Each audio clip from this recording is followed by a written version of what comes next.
Jessica Iskandar ungkap alasannya yakin menikah dengan Vincent Verhaeghe. Seperti diketahui bahwa saat ini pasangan Jessica Iskandar dan Vincent Verhaeghe sedang dipenuhi rasa kebahagiaan karena telah menyandang status sebagai suami istri secara sah pada Jumat 22 Oktober 2021 lalu. Sudah seminggu berlalu usai pernikahannya dengan Vincent Verhaeghe, Jessica Iskandar mengaku bahagia atas putusannya tersebut.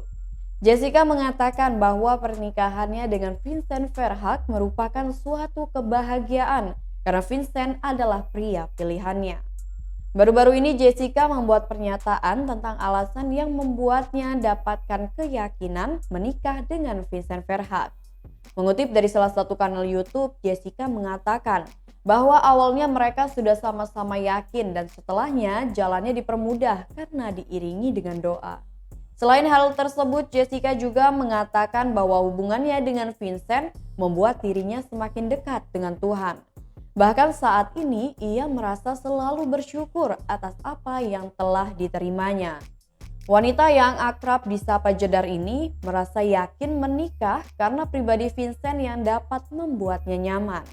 Ditambah dengan kedekatan Vincent dengan sang buah hati Jessica yakni El Barak, Vincent juga bisa mengambil simpati dan hati dari keluarga dan teman-teman Jessica. Hingga akhirnya hubungan tersebut bisa terjalin hingga ke jenjang pernikahan. Padahal seperti diketahui Vincent dan Jessica belum lama saling mengenal, yakni lebih dari 1 tahun lamanya ketika Jessica tinggal di Bali.